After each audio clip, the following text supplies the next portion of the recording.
आम्ही माल लावला, त्याच्यानंतर तो माल गिरायक आलं, ते म्हणे आम्हाला टाका मारून दे.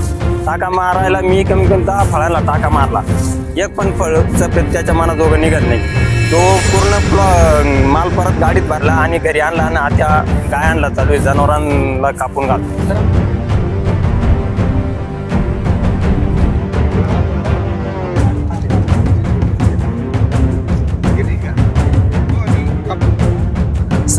सर आमची मागणी ऑलरेडी आमचे एकरामागे 1-1.5 लाख रुपये आम्ही त्याला पैसा लावलेला आहे. सर आम्हाला कृषी सेवालाची उधारी द्यायची आहे आणि ही व्हरायटीची आम्हाला ही चुकीची प्रॉब्लेमॅटिक व्हरायटी दिल्यामुळे आम्ही पूर्ण लॉसमध्ये गेलेलो आहे.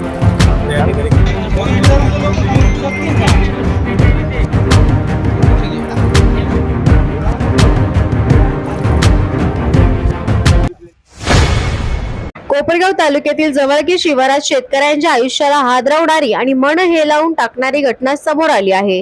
जवळपास 22 एकर क्षेत्रात विविध शेतकऱ्यांनी मोठ्या आशेने कर्ज काढून दिवस रात्र कष्ट करून कलिंगडाचं पीक उभं केलं होतं. उन्हाताणात राबत प्रत्येक रोपट्याला लेकरासारखं जपत त्यांनी हे पीक वाढवलं. शेतात लागलेली मोठी कलिंगड पाहून त्यांच्या डोळ्यात आनंद आणि उद्याची स्वप्न रंगत होती. पण कलिंगड कापल्यावर त्या एका क्षणात सगळं संपून गेलं. स्वप्न आणि आशा, कष्ट, सगळं काही. कलिंगड कापताच आतून लाल गोड गराऐवजी फिकट गुलाबी, पांढरट आणि गोडवा नसलेला गर निघाला आणि त्या एका क्षणाने शेतकऱ्यांच्या आयुष्यावर जणू घाव घातला. बाजारात या मालाला कोणताही भाव मिळाला नाही आणि लाखो रुपयांची मेहनत, घाम, आशा सगळं वाया गेलं. या प्रकारामागे शेतकरी थेट बिग विजन कंपनीच्या टारझण बियाणांना जबाबदार धरत आहे. आम्ही विश्वास ठेवला आणि आम्ही फसलो, या काही शब्दातच आज शेतकऱ्यांची संपूर्ण वेदना व्यक्त होत आहे. आमच्या प्रतिनिधींनी घटनास्थळी भेट देऊन प्रत्यक्ष पाहणी केली असता शेतकऱ्यांच्या डोळ्यातला वेदनेचा पूर स्पष्ट दिसत होता. शेतात उभं असलेलं पीक बाहेरून ठीक दिसतं, पण आतून पूर्णपणे निकृष्ट निघाल्याचं वास्तव त्यांनी आश्रून सांगितलं. मेहनत आमची, पण हातात काहीच नाही, हा आक्रोश प्रत्येक शेतकऱ्याच्या आवाजात जाणवत होता.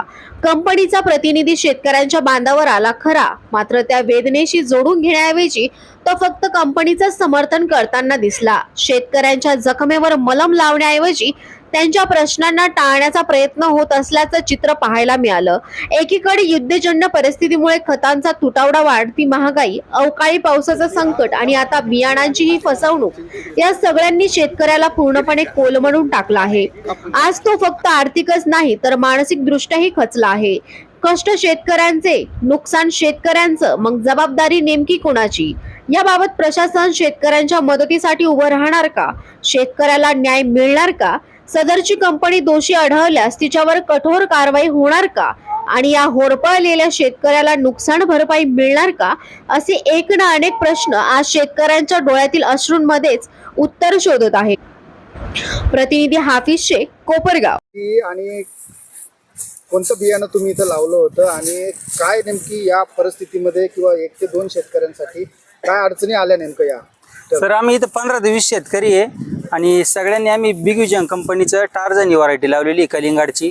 सर सर्वसाधारणतः 70 ते 75 दिवसात टरबुजाची पीक लाल होतं आणि विक्रीस येतं.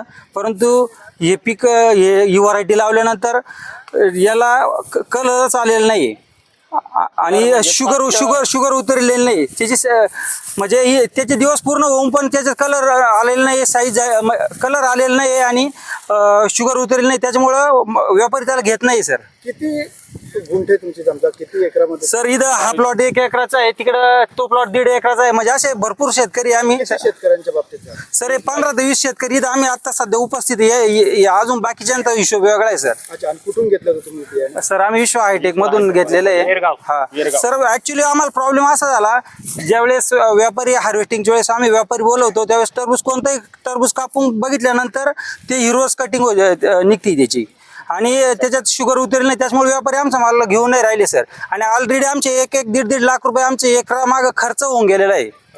आणि कधी लावले होते तुम्ही? सर आमचे म्हणजे माझी स्वतःची 15 जानेवारीची लागवड आहे. 4-2 दिवस इकडे तिकडे आमच्या सोबत सगळ्यांच्या लागवडी. या ठिकाणी कंपनीवाले पण आले होते, त्यांनी काय सांगितलं तुम्हाला?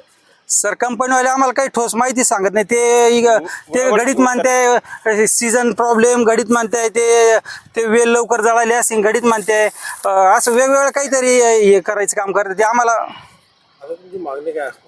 सर मागणी सर आमची मागणी ऑलरेडी आमचे एकरा मागे 1-1, 1.5 लाख रुपये आम्ही त्याला पैसा लावलेला आहे सर. आम्हाला कृषी सेवालाची उधारी द्यायची आहे आणि ही व्हरायटीची आम्हाला ही चुकीची प्रॉब्लेमॅटिक व्हरायटी दिल्यामुळं आम्ही पूर्ण लॉसमध्ये गेलेलो आहे. त्या ठिकाणी कंपनीचे माणसं देखील आले, तुमचं नुकसान देखील झालेलं आहे. तुमची भूमिका तुमची काय असणार? सर आमचं म्हणणं असंच, त्यांनी आमची नुकसान भरपाई द्यावा. आमचा जो कृषी सेवाचे जे बिलं झाले, आमचा 1-1, 1.5 लाख रुपये आमचं एकरामागं नुकसान झालेलं आहे, ते पैसे त्यांनी हे करावं, ती आमची नुकसान भरपाई द्यावं त्यांनी. शेतकऱ्यांना काय सांगाल तुम्ही त्या कंपनीचं जे तुमच्यासोबत झालंय ते इतर शेतकऱ्यांसोबत होऊ नये त्याच्यासाठी काय कराल? शेतकऱ्यांनी शहानिशा करून व्हरायटी लावली पाहिजे. आम्ही जसं त्यांनी जवळक्यामध्ये एक कार्यक्रम केला होता, आमची व्हरायटी अशी, आमची व्हरायटी तशी, आम्ही त्याला बाळून आम्ही ते टरबूज लावले ना, आमचा अशी दशा झाली. तसं इथून पुढे असं शेतकऱ्यांनी कोणत्या कंपनीवाल्याच्या याच्यावर भुलतापण बळी पडू नये आणि शहानिशा करून व्हरायटी लावावी, म्हणजे असं प्रॉब्लेम येणार नाही. यावरती कायदेशीर प्रक्रिया करा. हो नक्कीच करणार. पण नफ्यात नाही, आम्ही पूर्ण लॉसमध्ये गेलोय. काल मी या प्लॉट मधला सगळा 2+ माल घेऊन चिंचोली ग्रो इथं विकण्यासाठी भाड्याची गाडी करून गेलो होतो. तर मी तिथं गेल्यानंतर गाडी उभी केली, माल लावला जमिनीवर खाली. एक कामगार घेऊन गेलो 500 रुपये रोजाचा. आम्ही माल लावला, त्याच्यानंतर तो माल गिरायक आलं, ते म्हणे आम्हाला टाका मारून दे. टाका मारायला मी कमी कमी 10 फळांना टाका मारला, एक पण फळ सफेद त्याच्या मनाजोगं निघालं नाही. तो पूर्ण माल परत गाडीत भरला आणि घरी आणला आणि आता गायांना चालू आहे, जनावरांना कापून घालतोय. तर आम्ही तो माल पूर्ण लॉस मध्ये गेलोय. चला ऑलरेडी अजून काही माल पडलेला आहे, काही आम्ही गायला टाकतोय. तो माल तो विक्रीच्या लायकीचा माल विक्रीच्या लायकच नाही, तो माल एक पण नाही. गिराईक कोणतं पण व्हरायटीचं जर नाव सांगितलं ना, टार्झन व्हरायटीचं नाव सांगितलं ना, व्यापारी प्लॉट मध्ये यायलाच तयार नाही. नको म्हणते बाबा ती व्हरायटी, ते मालच तिचा हे निघत नाही. 3 रुपयानं माल द्यायला तयार होतो मी, 2-2.5+ तरी पण व्यापारी येऊन इथं 25 व्यापारी आणलेले प्लॉट मध्ये, पण एका पण व्यापारी नाही ना रिस्पॉन्स दिलेला नाही. या प्लॉटला जवळ 1,15,000 रुपये खर्च झालेला आहे माझावाला. आणि त्याच्यानंतर पूर्ण मेहनत, रात्री उठून, रात्रीची लाईट राहते, रात्री उठून 1:30 वाजता येऊन पाणी सोडलेलं आहे या प्लॉटला. नुकताच मागील काही महिन्यापूर्वी कोपरा तालुक्याचे विद्यमान आमदार यांनी कृषी अधिकारी व काही शेतकऱ्यांची बैठक घेऊन अशा फसवणुकीचे अनेक ठिकाणी गुन्हे दाखल करण्यात आले होते. त्या प्रसंगी त्यांनी बैठक घेतली होती, आवाहन देखील केलं होतं का अशी काय कंपनी जर शेतकऱ्यांची फसवणूक करत असतात तर तुम्ही तत्काळ कृषी अधिकाऱ्यांचा संपर्क साधा. याविषयी तुम्ही आता तुमची देखील अशा ज्या प्रकारे काहीतरी घटना घडलेली आहे, पुढचा पाऊल तुम्ही काय उचलणार आहे? आता आम्ही ही व्हरायटी चूज केली म्हणजे यांनी सेमिनार दाखवलं, त्याच्यामध्ये आम्हाला अधिकाऱ्यांना कंप्लेंट करणार याची. आम्ही डायरेक्ट ना पूर्ण तालुका अधिकाऱ्यांकडे यांच्या पूर्ण कंप्लेंट नर्सरीवाले ओपन करणार आणि कंपनी ओपन करणार. पूर्ण एवढं म्हणजे पूर्ण आम्ही लॉस मध्ये गेलोय. आता हेच भांडवल आम्ही पुढल्या असल्या कंपन्यांना आपलं शासन परवानगी कस काय देतं ही विक्रीसाठी? नर्सरीवाले विक्रीसाठी घेतात कस काय? कंपनीवाले खुल्या विकता कस काय? सेमिनार घेऊन एवढं शेतकऱ्यांना त्यांनी हे केलं ना, म्हणजे अशी परवानगी द्यायला नाही पाहिजे ना. आल्या नाही. तुमच्या आजूबाजूला पण काही टरबूजाच्याच बिया लावल्या होत्या ना? हो आजूबाजूला आमच्याकडे सिम्बा आहे, मेलोडी आहे, परत मॅक्स आहे. त्यांचा कोणाचा काही प्रॉब्लेम नाही आले. 65 दिवसामध्ये कटिंग होऊन माल त्यांचा गेलाय 8 रुपये. तुमच्या माहितीनुसार किती शेतकरी असेल, किती एरिया असेल, किती एकर असेल सर? आमच्या इकडे जवळ 40-50 एकर असेल या टापू मध्ये. आणि बऱ्याच शेतकऱ्यांना आहे ना अजून ज्यांनी नवीन लावलेलं आहे ना त्यांना कळलेलंच नाही.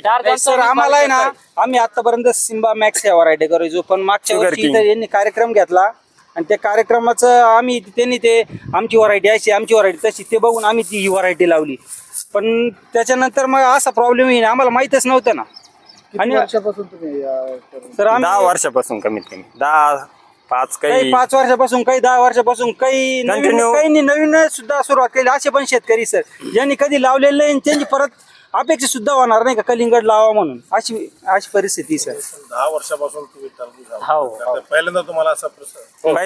आणि औषध जसं आम्हाला याच्यावर ट्रीटमेंट राहते दरवर्षी तशीच केली, त्याच्यात काही आम्ही कमी जास्त केला नाही. साधारणतः हप्त्याच्या हप्त्याला आम्ही ना 8 दिवसाला कृषीवाला इथं आणून बाबा आम्हाला पण कळतं, आम्हाला 70% कळतं तरी आम्ही कृषीवाला आणतो बाबा हे फळ असं का बरं झालं, हे वाकडं का बरं झालं, पूर्ण म्हणजे पूर्ण ट्रीटमेंट आणि पूर्ण बिल आहे आमच्यावाले. ते काय काय वापरलं काय मध्ये तुम्ही हो तो स्वतः राहणार.